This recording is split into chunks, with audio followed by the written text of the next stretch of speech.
Word, and today we have with us Tanya Blackman from Kartha, and we're going to be talking about focus in one way or another. Yep. So Tanya, can we start off with you telling us a little bit about what Kartha does? So Kartha is a commercial cleaning company, which doesn't sound like a lot of fun, but it is. We clean mainly workplaces, offices, shops, restaurants. We also do deep cleans. So the dirtier the better, in my mind. Oh, it started already. Just I prefer like a real mission, but the bread and butter of our business is cleaning offices, regular cleans, contract cleaning, that sort of stuff. So let's talk about focus, and in particular ADHD as a business owner. Well, it makes it really hard.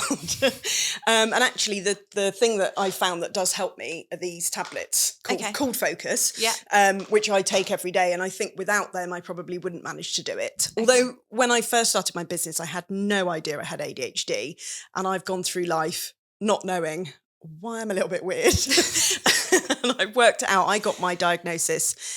I don't know it. Like, this is another part of ADHD is I forget. I have time blindness. I thought that I'd been running my business for 9 years until a friend of mine who also runs a business told me that she'd been running hers for 11, which meant I'd been running mine for 10. And I was like, oh shit, I missed my 10-year anniversary. I didn't even know it was happening.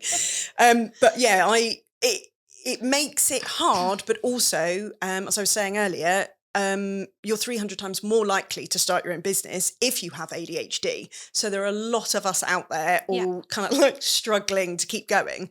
It's called a superpower sometimes, but it also completely knocks you for six. I have days where I get up, I go into the office and I do the work of a normal neurotypical person, a week's work in one day. And I'm like, yeah, I'm on fire. This is amazing. Imagine what's going to happen the rest of the week. And then the rest of the week, nothing happens because I'm totally overwhelmed. I've totally overdone it. I've burnt myself out and I can't get anything done. So it's really hard if you're trying to organize yourself and focus on things because you never know what it's going to do. It's like having a naughty little monster that lives inside your brain that some days goes, fuck you. We're not going to do anything today. And on those days where you really need to do something, that's so tiring.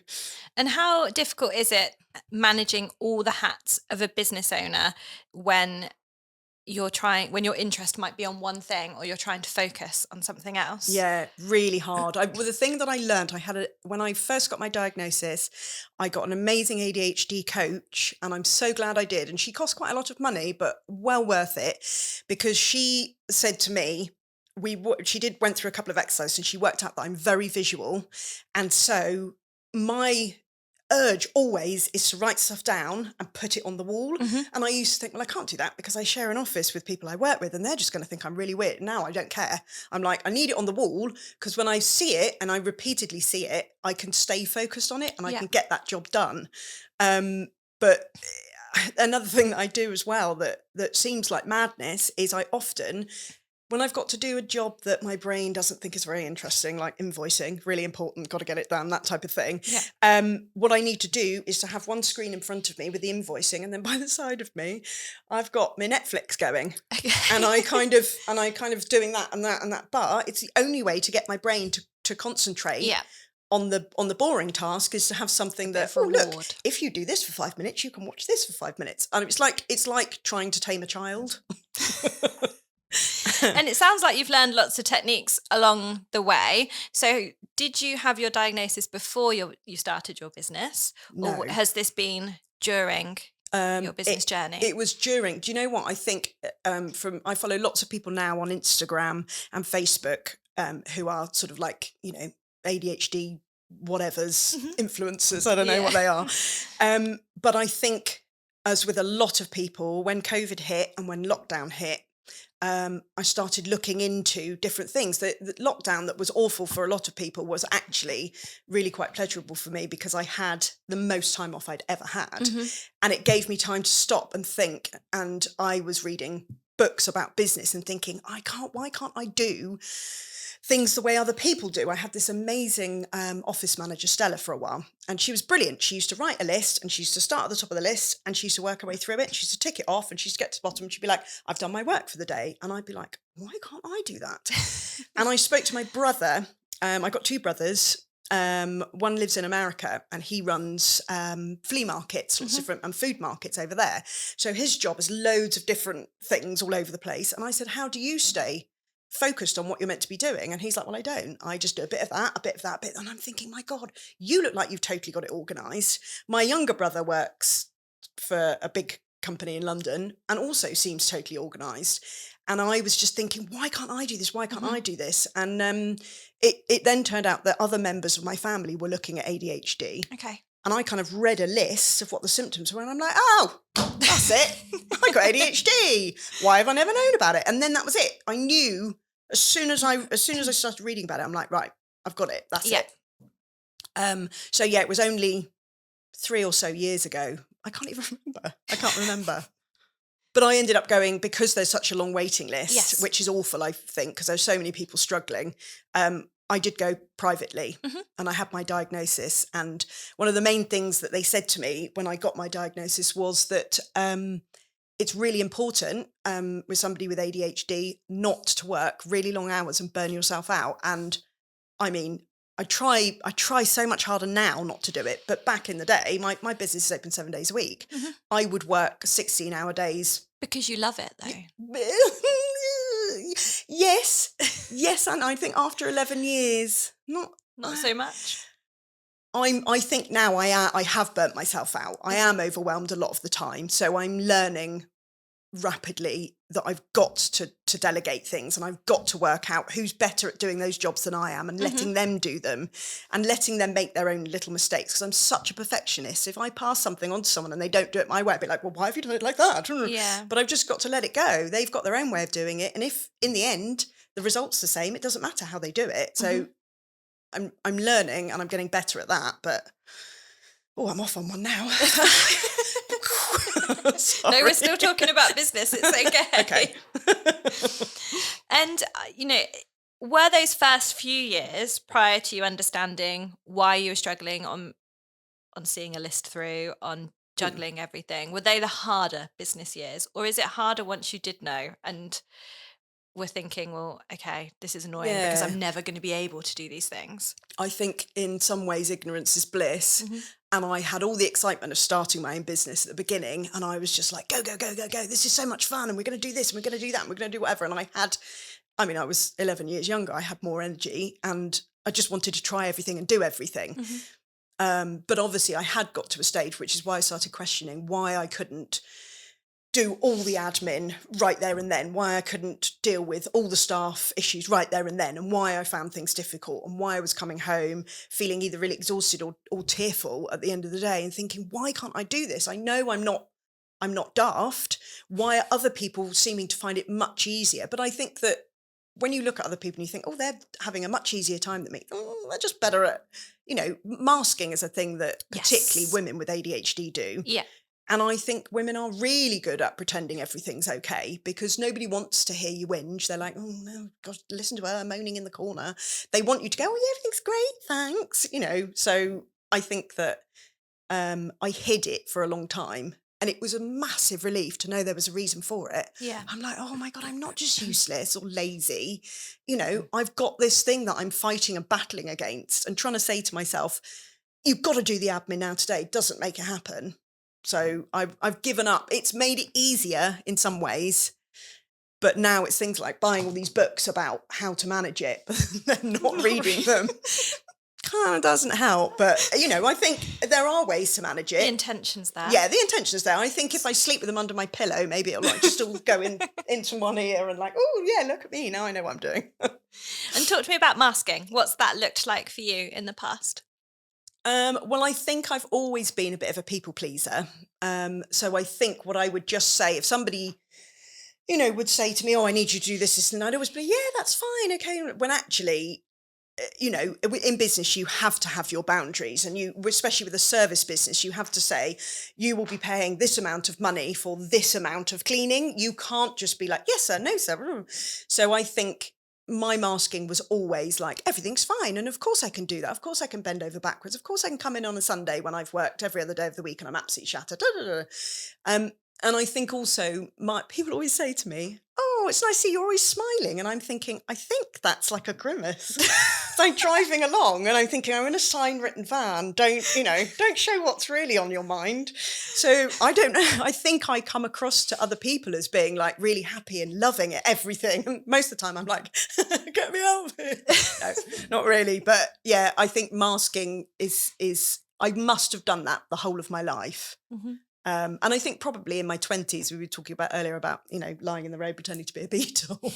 I think probably I masked then by drinking. And I think that is something that people with who are neurodivergent are far more likely to become addicted to things and use alcohol and drugs as self-medication. And I think I probably did. I was always life and soul of the party, last woman standing, dancing on the table, woo, all of that, and I don't drink anymore really. So although if somebody offered me a drink now, I would have one. Would you? And I would get up on the table and start dancing. Things are taking a turn. And why do you think that statistic around being 300 times more likely to start a business if you do have ADHD, why do you think that is the case? Because who would want to employ somebody who is like on fire for certain days of the week? You don't never know which day of the week it's going to be or which days of the week. And then some days you just literally just stare into space. Nobody would want that as an employee. And also my time blindness, which I've known about my whole life, is terrible. I will always think I can get a lot more into a day. I'm very often late, as I was today, sorry. Things like that. I mean, I obviously I had jobs before I started my own business, and I was very hardworking and I was diligent and I really wanted to do the best job ever. But my God, I must have been annoying because on the days where they needed me to just be quiet and get on with something, I'd be like, hoo-hoo, I'm in a hyper mood today and I want to talk to everybody. And then, other days I'd just be sat sort of like, not wanting to do anything. I think that it's really hard when you've got ADHD to be told what to do because your brain is firing in so many different directions and you have so many ideas and you're like, yeah, but we could do it like this. And when you've just started a job, the boss doesn't want to hear that. They're like, don't come into my business and start trying to tell me how to do it. I would always come up with other ideas about how we could do stuff. And at the time I thought, well, I'm being really helpful. But now when people do it to me, I'm like, don't you dare. Yeah, this is my business. Yeah. And I think that's a really good point. And I recently, literally weeks ago, had my diagnosis for ADHD, and similar to yourself, went private after just trying to understand while I was coming up against walls all the time on certain things, and why I just couldn't seem to commit to doing jobs that just I had no interest for. Yeah. I understand that you're not always going to enjoy everything, but I was just finding it increasingly more difficult to give time and energy to stuff that I wasn't interested in. And the lady who did my assessment, she said that I'd created here a business where I could just do the things I enjoyed. Great. Yeah. So had a team around me where if something falls on my desk or comes into my inbox and it's not something that I want to have to do, that I can just give it to someone else. And she said, again, lots of people do start their own businesses because they create an environment where they can thrive and where they can almost indulge in some of those behaviors, not doing anything for one day, doing loads the other, working long hours, working no hours, without judgment or trying to fit in with a team of other people. So and as I've been doing more research about it and speaking to more people, there are so many people out there, like even within our business community, that are running businesses with ADHD. Yes, definitely. I think I need to come in and you need to teach me better how to delegate because I find it really hard. I used to go to like networking things all the time. I've burnt out now. My brain's bored of that. It's like, I don't want to do it. But I went to one quite recently. I thought, I've got to get back networking and meeting people. I went to one and they had a speaker and they had a couple of people in the audience. I was like, straight away, right, well, he's got ADHD. Those two have got ADHD there. And one of them, actually, I messaged him afterwards because it was so clear to me and he was really struggling. And I said, have you ever looked into this? He said, yes, actually, I have. And I was really pleased because I put him in touch with somebody that could help him. He was such a nice guy. And I thought, you're not really struggling. You're just trying to do things in a neurotypical way. Yeah. And your brain doesn't want to do it like that. And you're giving yourself a hard time for that. But you can't. I do stupid things like, I'll be sat and I'll be thinking, right, today is the day where I'm going to get this process document done. And in the corner, I'll see a book that's at an angle like that. And I'll start working. I'll think that book needs moving. That book needs moving. And I used to say to myself, for fuck's sake, just get on with the job you're supposed to be doing. Stop trying to procrastinate, whatever. And now I get up, I move the book, and I get on with it because my brain has told me that's what it needs to do to be able to do focus on the next job. thing. But yeah, I think, that's really interesting that you got told that you've made this space. I need you to make my space so that I don't have to do the jobs I don't want to do. Well, it's having great people that it wasn't a shock to them. So Roxanne, for example, my business partner, when I told her, she was like, well, yeah, duh. Like, I knew that. How did you not know that? Yeah. And, it's not been a surprise. And she's been working extra hard at picking up where maybe I'm not so good. But as you said at the start, it can be a superpower and you can actually be, if you're interested in something and excited by something, actually so much more productive than a neurotypical person. You can get so much done, but when your brain gets bored and you haven't got that hyperfocus anymore, then it's really painful to stay on the same thing. And you're thinking, but last week I was really loving this. Why am I not loving it this week? But you kind of have to say to yourself, well, it's just not going to happen this week. Well, this is me halfway through a master's degree. Yeah. Having you've come to that. Why have I started this? I've come to the end of my attention span. 6 modules out of 10 done. Yeah. And I know that this next year is going to be a slog. Yeah. I know that I feel I've learnt loads. I've really enjoyed it, but I want to move on to the next thing. Yes. And I think this is going to be my biggest challenge. Yeah, I think my biggest challenge, not giving up and letting this go into the hobby graveyard that I have. There's some really interesting hobbies that live there that I started. Some crafts, yeah, there is. A diploma in Swedish body massage, actually. Yeah. I started and never finished. And I'm determined for it not to go in there. So is there any bit of advice you can give me? Well, as you were saying that, I was thinking the whole thing is, the hyper-focus thing is that whatever your brain is hyper-focusing on gets a massive dopamine hit when you're doing it. And when the dopamine runs out, it's not that you're being like lazy or I don't know what the word would be, what people would see it as just being really sort of like disinterested. But in a sort of see, this is another thing. Perimenopause and your words go. You're not being like flighty and just, I mean, it looks like it to other people, but it's like literally your brain is getting nothing from it, so it's not going to want to do it. The question was, my advice was going to be, that you've got to get fake dopamine hits. Okay. So you've got Where do I get that? Well, you have to say to your brain, if you do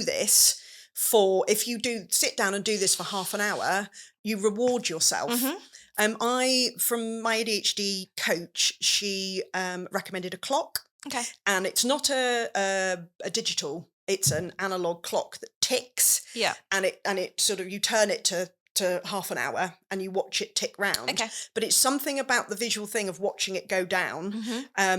Makes your brain concentrate. It's like you've only got that much more to do, and you sit and you do it, and then at the end you've got to, when the little alarm goes off, you've got to make yourself get up, you go off, you like make yourself a cup of tea, or you go for a little walk, or you eat something or whatever, and it's a little reward, and it's teaching your brain to say, if you do this, you will get a little reward. And after a while, the dopamine kicks back in again. Okay. And says, oh, okay, yeah, this is reward time. And it gives you the dopamine, but you kind of got to force it to do it. Yeah. Because the interest that was once there has now gone. And when you first start a new interest, the dopamine hit is huge. You're like, oh my God, I love this. I love scrapbooking.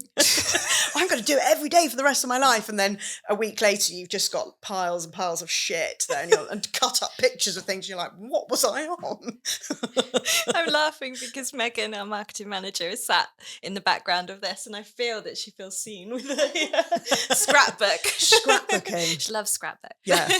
And I think like writing my assignments, I've been doing that, but inadvertently. So just 20 minutes, just give it 20 minutes and go, which when you've got 5, 6, 7,000 words to write, it's taken me a long time to get these done. And as we get close to the deadline, love a deadline, need a deadline.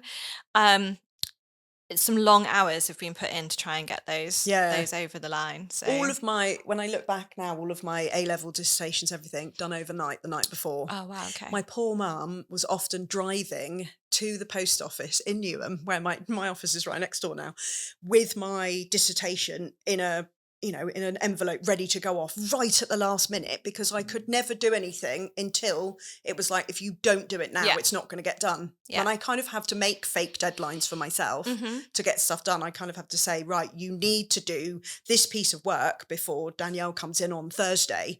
Otherwise the world's going to end. And it's the only way to get myself to do it. Yeah. And then say to myself, right, you've got this reward afterwards.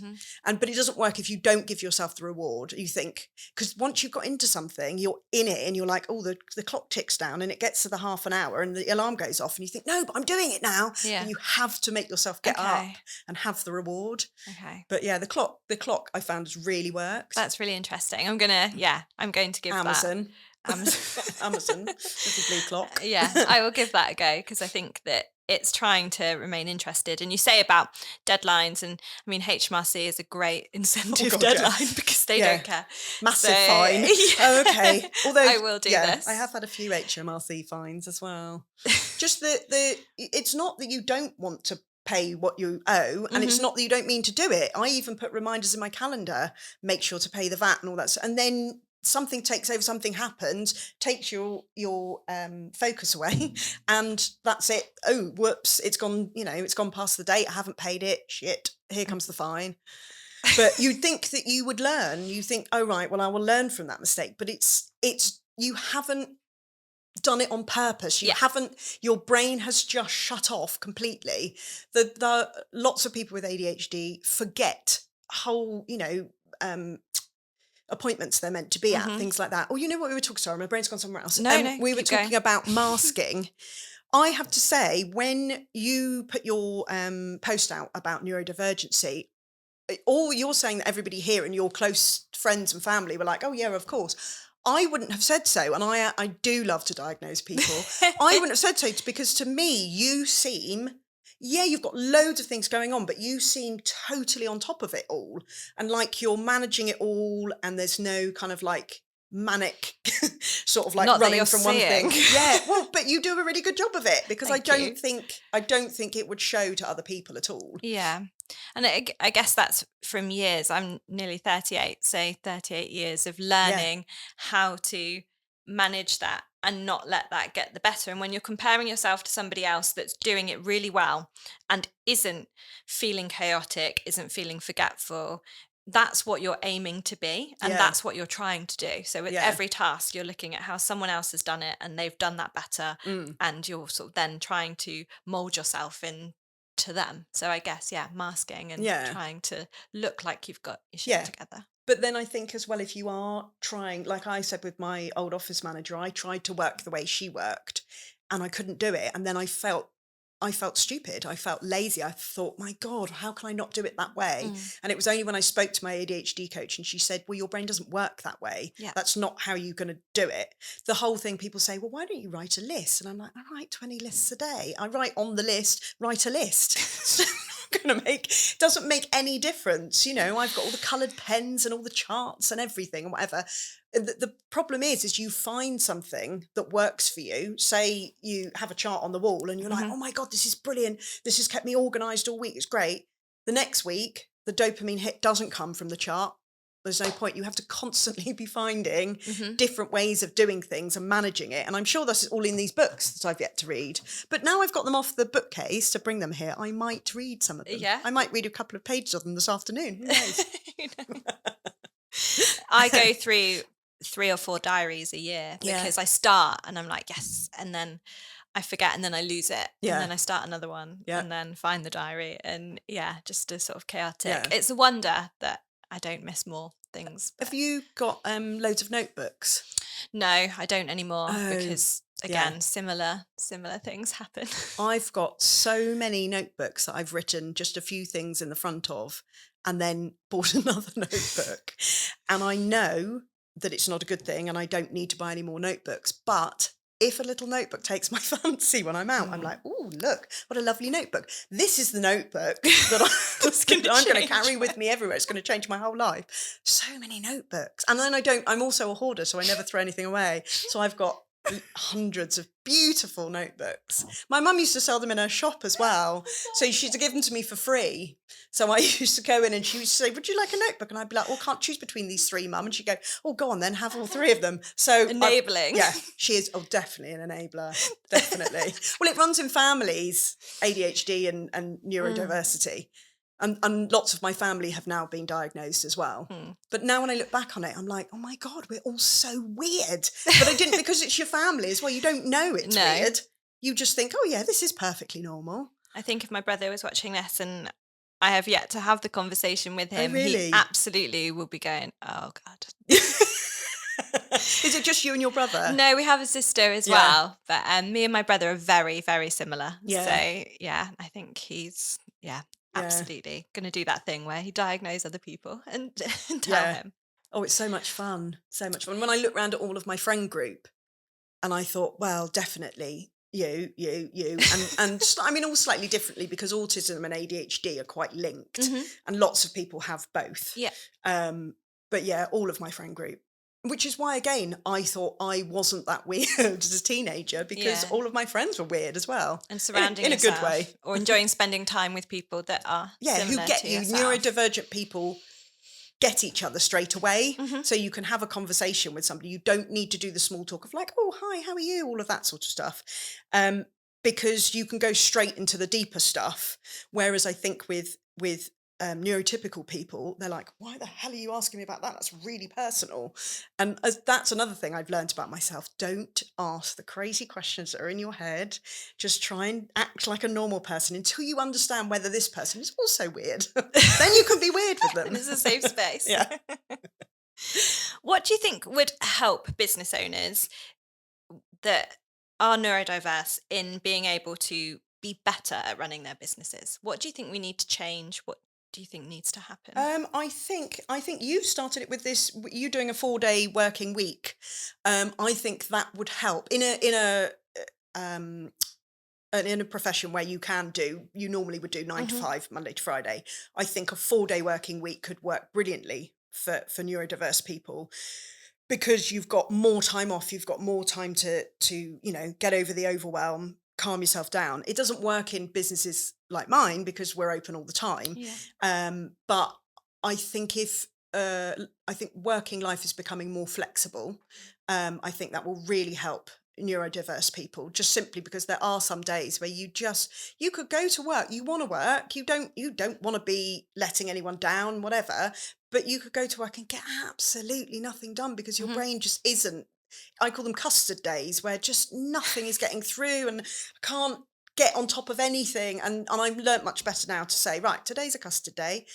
Do some totally useless things, like, well, not useless, but do your washing, tidy your house a bit, do that because it's useful, because tomorrow you'll feel a bit more organised and tomorrow might be a fire day. And generally, the whole thing of tidy house, tidy mind really works with me. Yeah, definitely. Which is hilarious because I'm a very untidy person.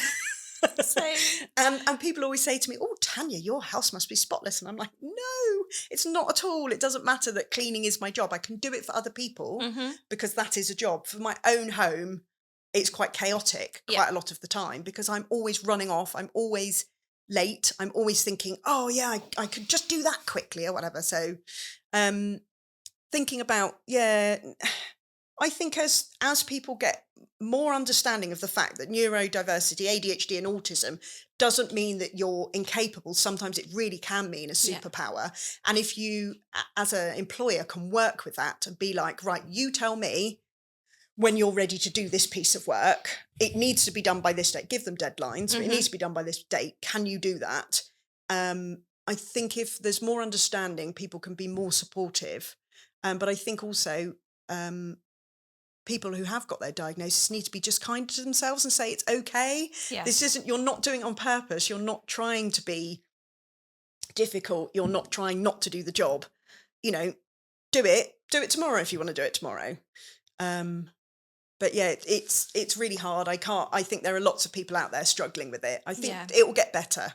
I can imagine if you work for a company, so you're maybe an employee of a company, and that your role involves the same thing day after day, and that would be so difficult. And Yeah. especially if maybe you haven't had a diagnosis or you're not entirely sure why you're struggling with doing something that's repetitive. Yeah. Um, that would be, yeah, much harder. And I guess it's breaking down barriers, talking about it openly, and letting people see that you can still be successful and you can still have your own business and do Yeah. things. It's not the stereotypical, oh, it's lazy, you do nothing, Mm. you're not going to work, you're not going to do that. If anything, you're going to be the other end and Yeah. work yourself. Well, some and some. I think some people, that part of the thing that I've realised when I've been researching ADHD, I had a lot of jobs when I was younger because I got bored and I moved on. And I think that does happen. I Mm. think there are plenty of people who can't stick to a job and they wonder why. And I just think I want to say to them, it doesn't matter. You're all right. There are plenty of jobs that you can just do for a year or so Yep. and then move on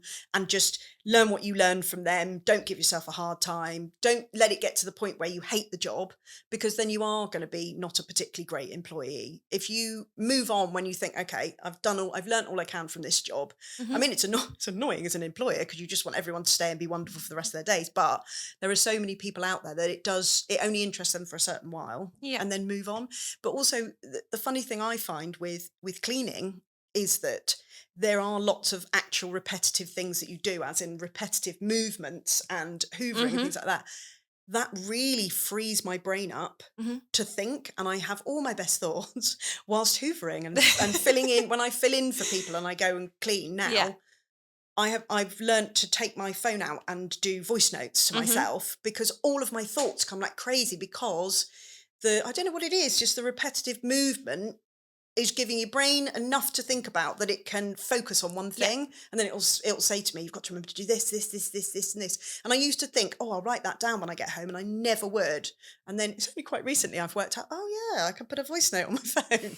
Brilliant. And then I send it to wonderful Fran, who works for me, and she writes it all down. Brilliant. It works. I'm getting better at delegating I'd now. love to have Fran on a podcast to talk Fran's about the brilliant. voice notes that you send. Oh, poor Fran, yeah. Lots of ums and ahs. She doesn't type the ums and ahs. So, what are some of the most memorable moments from starting your business up until now? So, talking, going back to your business Memorable moments. or fun. They can be fun moments. Oh, well, when you said memorable, the first thing I remembered then was reversing the first van I ever had over a small wall at a holiday let company. And they were run by these really lovely brothers, and it was in the middle of nowhere. And I reversed the van, and it went over a small wall, and just the wheel was stuck on the back, and we had to work out a way to get the van off. And I remember thinking, God, I'm an idiot. Well, that'll do if that's what came. But and then we had the fire. That was memorable. That was awful, really awful. That was a moment where I thought, oh my God, do I really still want to do this? So we had a fire in our new office. We'd moved in. We're only in there 3 weeks. I remember. And yeah, it was a tumble dryer that caught fire. And it was one that had faults, and everybody had complained about it. But when I tried to get money out of them, they're like, oh no, this was clearly your fault. And I'm like, your tumble dryer caught fire. It wasn't me. It was nothing to do with me. It burnt my office. That was pretty hideous. But I have to say, look back on it now, and I think, my God, if I can survive that Hmm. and having to throw so much of my equipment I collected over years away in a skip, and just the panic of it all was awful. If I can survive that, I'm like, right, I'm still going. COVID, that was a nightmare, because everybody just phoned up and said, we don't want cleaning anymore. We don't know what's happening. And it all just shut down. And I was like, oh my God, what am I going to do? How am I going to pay everybody? Got through that. I mean, like every business owner, that was a pretty hideous time, and got through that. And now I think, when I look back on it, we've come a long way. We've got a lovely office. We've got a really nice team. Things are looking up. I'll always say to people, oh yeah, I've been really busy and it's really chaotic. But actually, when you look at it, we're super organised. Yeah. We get 24 cleaners to where they're supposed to be every week. We get the cleans done 99.9% of the time. We don't let people down. There's a lot of running crazy behind the scenes panic, but that hopefully the clients never see it. Yeah, there's been there's been lots of positive things. Good. But now you asked me about it, I couldn't tell you what. That was all positive stuff. I mean, was it? Okay, growing good. a business over the last decade to 24 members of the team, going through those periods of adversity, all whilst trying to understand yourself as a person. I think that's all really positive stuff that you should be very proud of. No, I do feel quite proud of it. And also the ADHD, the symptoms can get far worse through puberty and also through perimenopause, which, you know. I look forward to that. Yeah, sorry. My mum used to talk about menopause all the time. I'd be like, Mum, no, I don't want to hear about it. And now I'm like, oh God, Mum, now I know what you're talking about. Because it makes your head really foggy some days. And then the ADHD makes your head foggy. And I'm like, well, I don't know which it is today, but all I know is it's very foggy. But luckily, getting much better at handing things over to people who aren't foggy.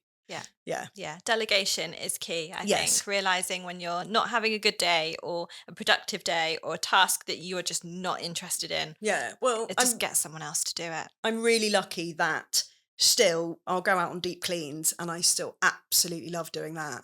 Getting like really, you know, right in there with all the grease and dirt and then bringing shiny afterwards still gives me a massive dopamine hit. But still, I drive home after a big clean in the van by myself singing away like woohoo. So that part of it, in fact, maybe I think the admin part I just really need to hand over to someone else and I'll just do the driving around singing in the van. Sounds great. Creating that place where you're happy doing all the things you enjoy. Exactly. No, man, that's going to be my mission for the next couple of weeks. So I feel that's our key takeaway today. If anyone could have understood us back and forth chatting, is that be kind to yourself. Yes. Create, if you're a business owner and you are sort of feeling stressed out about stuff or you have or haven't had a diagnosis and you're thinking, I'm just not doing everything that everyone else is doing. So actually don't worry about it. Yeah. Just create a workplace where you can thrive, get good people in to do the rest of those things, and you can't go too far wrong. Stop trying to make yourself be somebody else because it's just not going to work. But I think, you know, I know you probably don't want to, but I'm really pleased that you've had a diagnosis as well because it makes me feel so much better because I think, well, look, if Laura can do it and if Laura can turn up at work looking beautiful at all times. No, but it does. You are inspiring because you get so much done. I often say that. I've said that to Kelly before. It's really inspiring. And I do look at other people and I try to look at other people and think, well, I'd like to be more like that person rather than thinking, why can't you do what that person does? But what you do, I think, is really inspiring. Oh, thank you. Well, you inspire me too. And thank you for making me brave enough to talk about this for the first time today. Good. Thank you. And thank you for coming on today's F Word. Thank you very much for inviting me.